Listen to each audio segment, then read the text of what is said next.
What is up, you guys? Hope everybody's doing well. We're here for our weekly romance oracle reading, where we're taking a look at the week ahead to see what we need to know as far as our love life is concerned. Ooh, past life relationship. You have known each other before.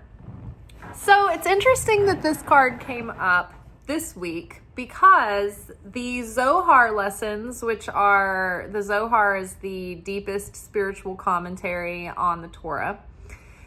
The portion that corresponds with this week is talking about the wheel of reincarnation and how we come to this earth to go through a process of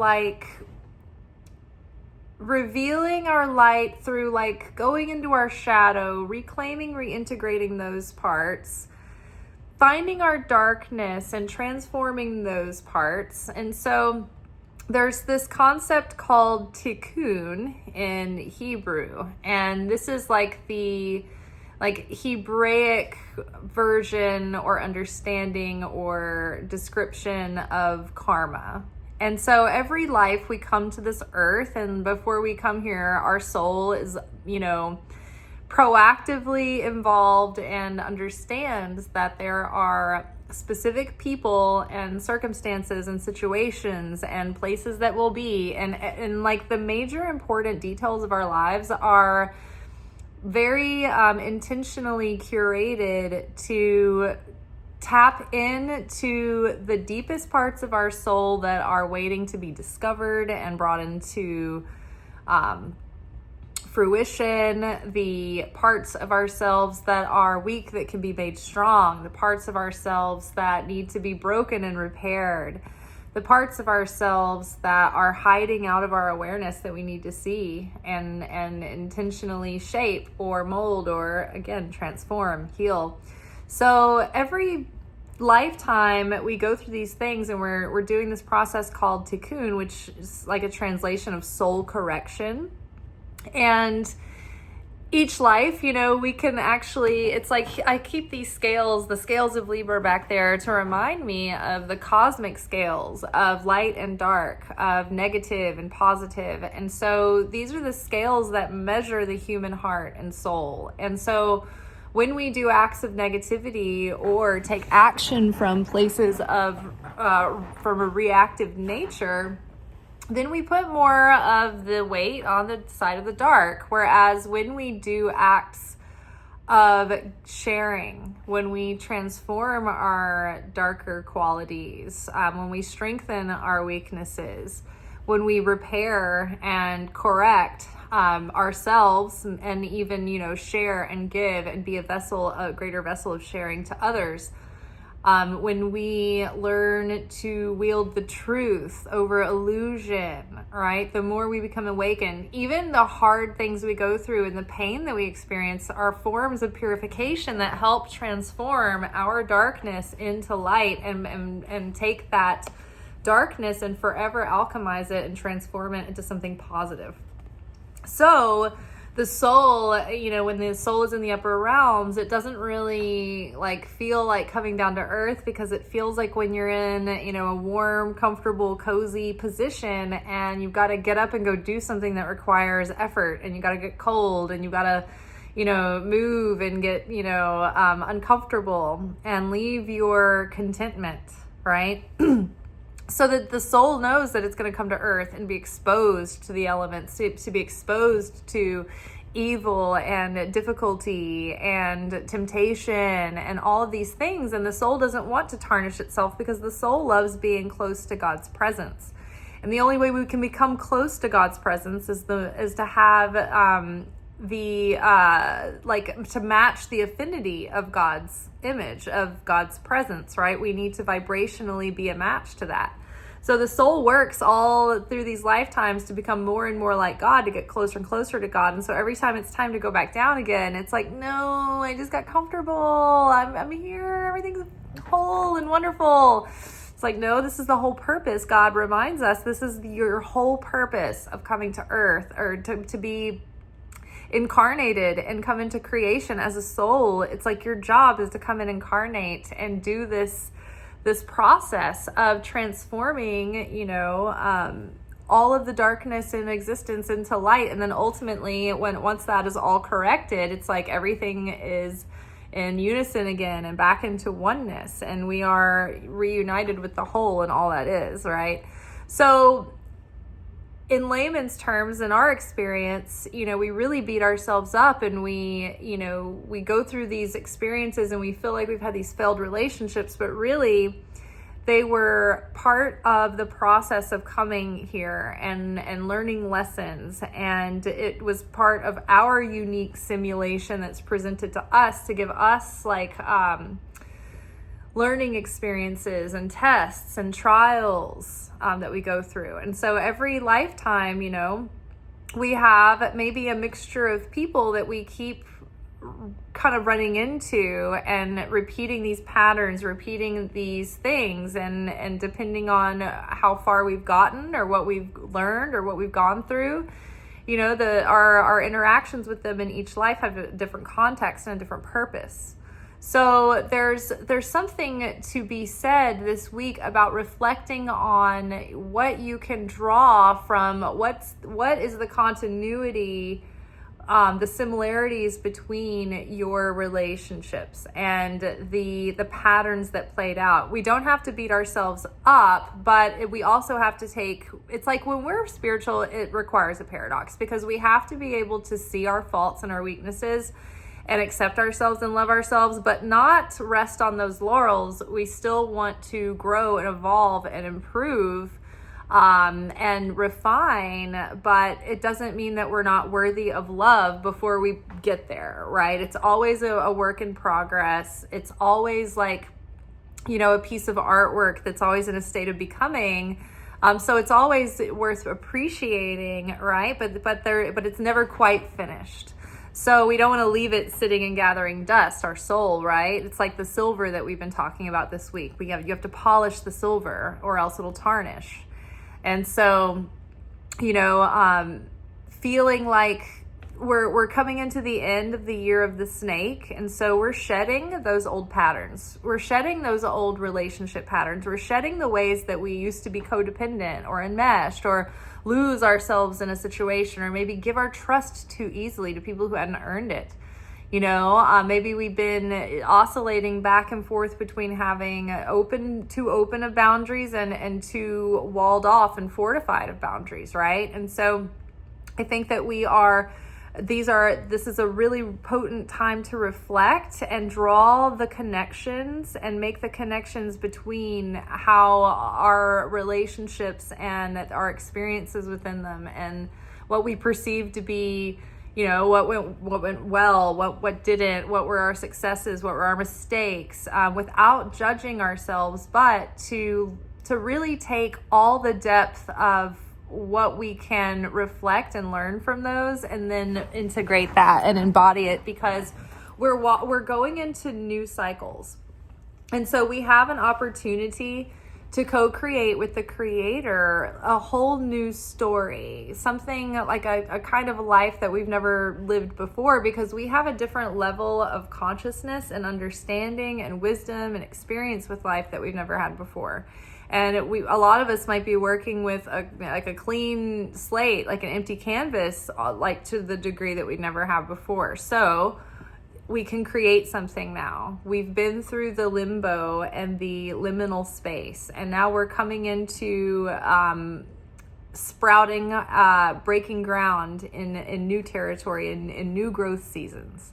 So characters are going to start coming into our storyline, and we're going to have to be able to navigate meeting people, getting to know people, learning when to give people trust, how much to give, how much to drip feed, as you will, what we share with people, right?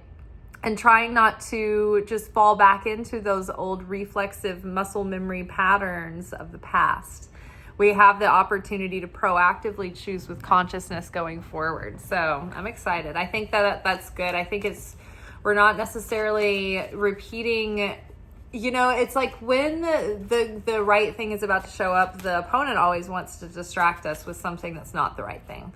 So it feels like it could be that we might have some decoys in the mix as well. That might be like past life relationships that are coming around in a way to remind us of something, but it's not necessarily that we should jump back into that relationship again, right? Think about Mercury retrograde. When people come back from the past, it's like, okay, why are you really here? Is this really authentically part of my story, or are you a quiz to see how to take the temperature of how far I've come? Am I ready for my next chapter, right? So right now, career and finances.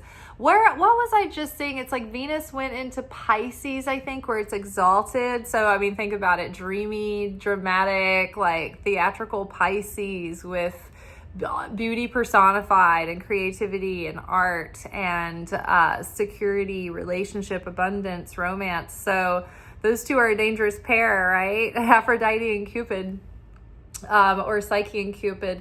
So financial issues are a factor in your love life right now.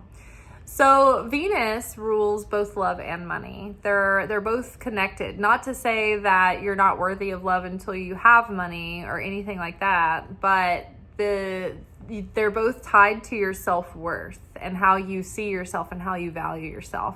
So right now, and also to say too, that if you have problems in one, you probably have problems in the other, and maybe one area is like, one category is like more obvious problems than the other, right? Like if you have obvious problems in your finances, you might have sneaky hidden problems that are similar and metaphorically in your romantic relationships. Vice versa, if you have like problems that are really obvious in your romantic relationships, you might be having the same metaphorical theme playing out in your relationship to finance and career. So when you work on one positive, there's a positive effect on the other as well. So if you don't have, if you're working on your self-worth right now, and it seems like the cards are telling us to focus on the financial aspect of the self-worth. So like, don't be feel so pressured to get out and flirt and interact and everything right now. Maybe that you've had this like repeating theme in your life and maybe throughout past lives that money has always been an issue for you and has held you back. And, particularly I think for females, males alike, but having healthy finances and a healthy financial relationship and having a certain level of financial independence equals your independence. For centuries and thousands of years, women have had zero independence, and we have been intentionally held back from pursuing work and careers, because if we had financial independence, then that would mean that we wouldn't be able to be oppressed and subjected. So we would just leave the situation. Like, why would we stay, right? How many women stay in abusive relationships or in terrible situations because they have no financial means to leave? Right. And keeping women from working can be dressed up in a lot of sparkling turds, right? Like they could be glittered, like, shiny packages. Like, oh, as a teenager, I had a strict evangelical father, who leaned into the toxic masculine, who didn't want me to work. And of course, he's the kind of man who didn't think that women should work, or if they wouldn't have to, if they had a husband who was taking care of them and, they could stay home with their kids and all that. And he didn't do it in any obvious way, like subjecting women and where, as you think in a caricature situation, someone's motives are obvious and they say it that way. It was not something that was presented that way in my house. It was like, oh, your husband will take care of you and you can stay home and raise the children, and that's fine if that's how if that's happening in a functional household where you have a trustworthy breadwinner, because you could switch the genders around too, but let's say in a traditional case here, If you have a trustworthy breadwinner whose heart, is sincere and there's no threat, of course, stay home with your kids. Like, that's ideal, but not everybody has that situation. Some men have used that to control women and to imply ownership over them and have subjected and tried to control them. And sometimes in moments of clarity, my dad did admit that they tried to control me, or he did anyway. And so it's like,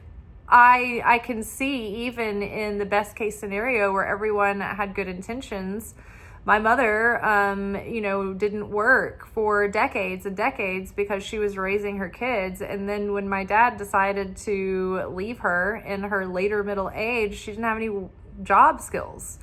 Right. And so I have seen what happens when you don't have healthy relationship to money.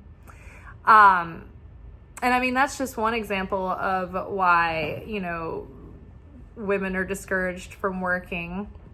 But it says, I think it's important for anyone to be financially healthy. Because, from a romantic perspective, if you can at least take care of yourself and not be a liability on the other person, I think for me, that's all. Like, I think that's the least you can ask for, right? Because then you're both in a healthy situation where no one is codependent or enabling. Unless, of course, this is a mutually agreed on, healthy, safe situation within, I would say a marriage with a contract, because I have been in also too many relationships with guys who promised me, the world and long-term commitment and, didn't take in my better interest at all. And I suffered from trusting that we shared businesses together, that we started, and I've lost any kind of stake in any of those when the relationships were over. So I think having a independence with money is very, very healthy. As a woman, what I would want and expect from looking for a romantic partner is for someone to at least be in about the same shape as me. If they're in better shape, great, right? But as far as falling into that category where I'm, trying to find someone who's balling out or whatever, looking for sugar daddy, all that, I mean, money doesn't hurt. Well, actually, that's not true. Sometimes it can indicate a shithead, right? Sometimes money can, turn someone sour, right? But there are a lot of great people who have money too. So you just have to really take in the person's true character. But for myself, I don't think that's one of the first things I think of when I think of what kind of partner I'm looking for. Let's just put it that way. So I think, we don't have to obsess over thinking that we're not worthy of a relationship or love until we have our money situation sorted out. However, if you're in financial peril or upheaval, that's probably not the best position to go looking for love from, because you're not you're kind of in a treading water situation. Not that most people aren't right now, but for me personally, even for myself, I'm really kind of more focused on getting my finances plush again, rather than running out and trying to figure out how to meet people. All right, so this could be the one.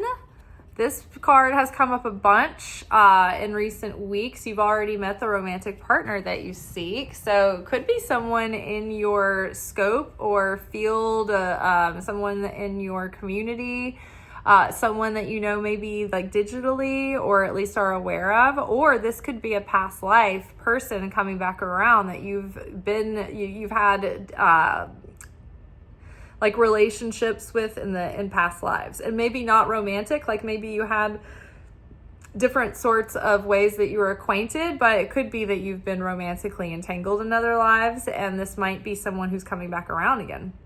and then give your relationship a chance, the partnership is worth working on. So I think too, where this card, because a lot of times I don't necessarily read this as you're already in a relationship and keep working on it. I mean, that's implied, obviously. But if you're single, what does that mean? And I think it means set yourself up for success to have that relationship that you know you deserve and that you know that you want. And if you want that relationship, part of that is being healthy financially, because you don't have added stress on your shoulders. You're not coming from a place of need or lack or feeling like you want to entangle with someone for security, because then you can't leave either. So that's not real freedom. And you don't want someone to be with you for those reasons, right?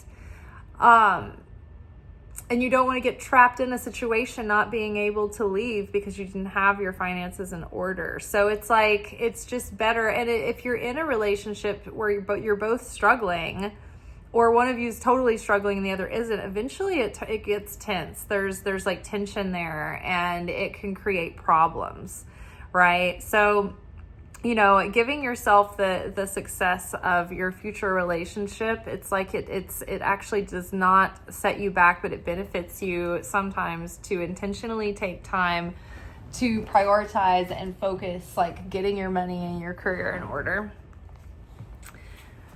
Because like the universe can just send a person in really quickly. It's like they're standing on the wings and they just need to be cued in by the assistant director, right?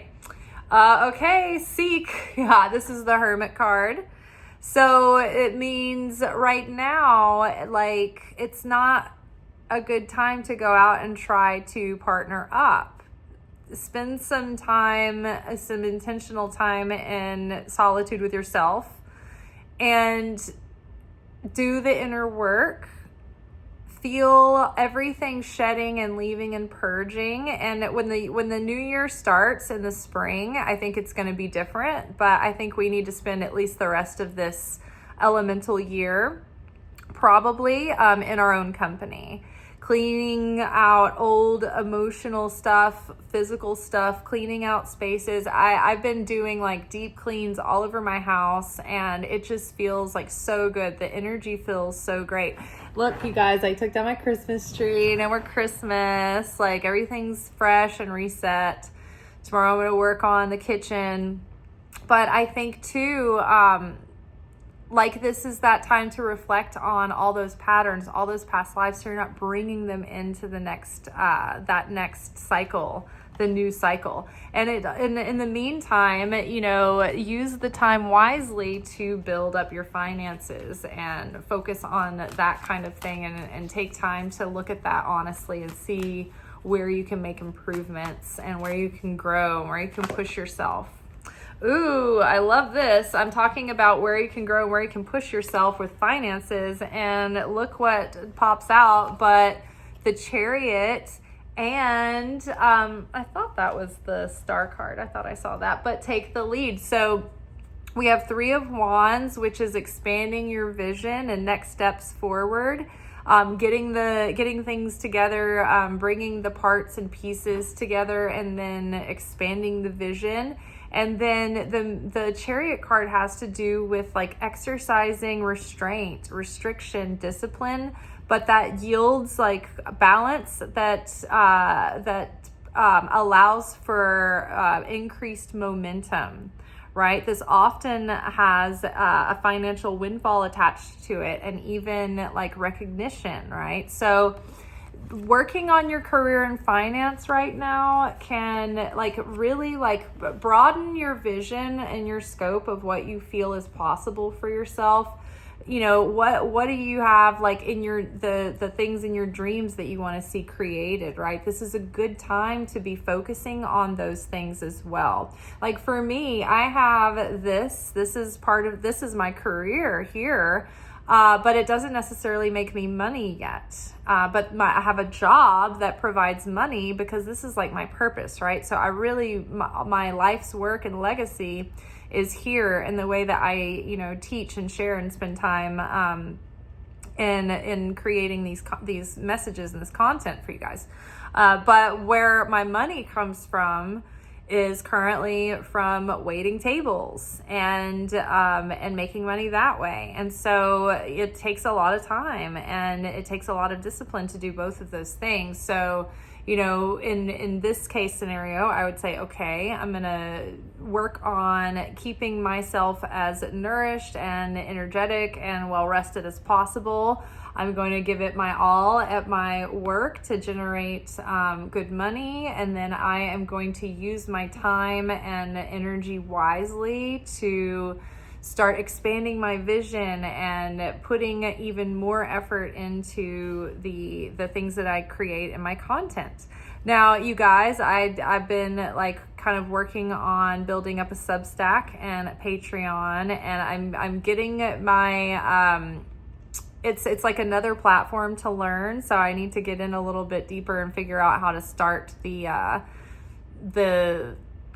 like a private, like a sub like I can produce content, like the content that I'm already producing, I'm sharing there and like on all the platforms. So for instance, if you follow me here but you don't follow me on Instagram, you might miss like some of the content that I create, like the posts and stuff where you can read them and they're like with the photo, like they're all laid out on Instagram, but all my video content is on YouTube. But on Patreon and Substack, all of my content can be there in one place. And then I can create a paywall of a few dollars a month for all the other content that I'm talking about that I want to create. And in addition, like I do have like workshops and isolated like standalone courses that I'll put in my digital store, in my stand, like with the 2026 prediction series. But I do want to do more bits of smaller form, shorter content that I want to put out as well. But in order to make that content, I have to work less. and I can't afford to work less. So I'm kind of like figuring out how to work on that, how to build it. But again, that takes a lot of discipline.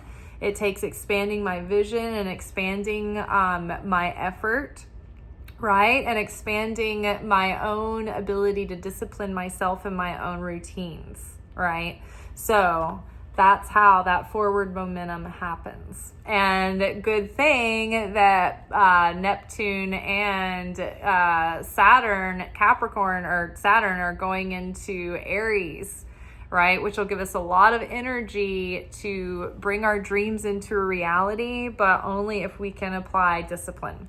Okay, so this could be the one. What do we have here? Flow. Oh my gosh. The wheel of destiny.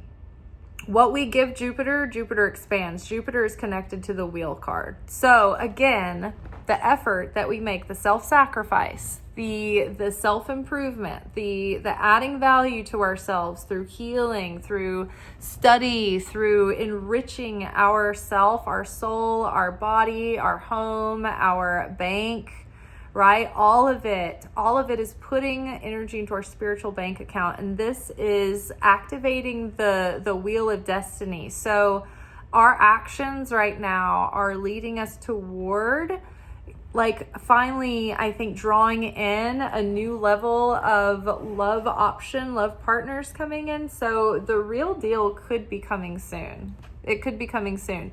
We've been consistently getting like soulmate cards for the past few years.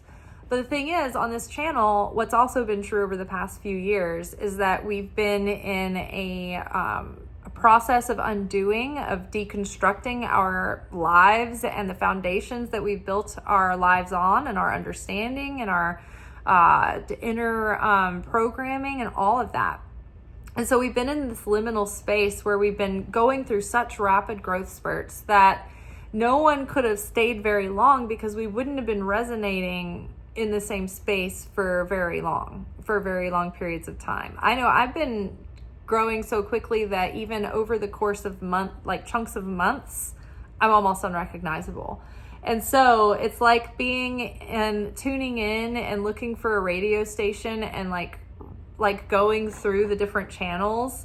Like, that's what the last few years have been like. So even though our cards have been telling us like someone's on the way, soulmate relationship, we're like, where is the evidence of this? This is a bunch of BS. What a hack.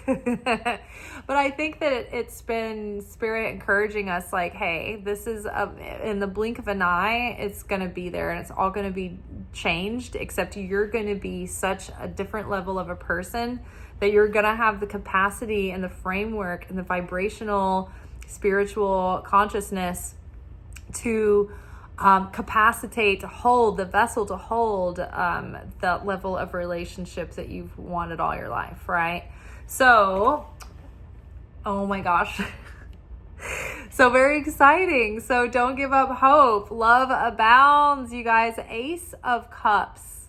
Planting new seeds. Give your relationship a chance. That means don't give up on yourself. Don't give up on yourself, and don't settle for less. Don't try to negotiate yourself into being attracted to someone if you're not. Don't try to negotiate yourself into settling for someone who's completely lacking the things that you need. Don't settle. Even if that person is so cute and so resourced, if they aren't for you and you know it, you kind of know it, do not get anxious and do not get restless. Do not settle, because real love is coming, and there's so much potency in the seeds that we can plant right now if we plant them with intention and we hold out for what is truly, authentically what we want and our highest good and what we're trying to call in. So now's a good time to get really clear on what it is that we're hoping to call in. What do we value? What do we want in someone? What attracts us? What are the things that we can negotiate on and be compromising about and being a little bit more open-minded with and flexible? And then what are things that are just like deal breakers? What are things that we need that are non-negotiable, right? Get really clear on what are your needs? What are your love languages?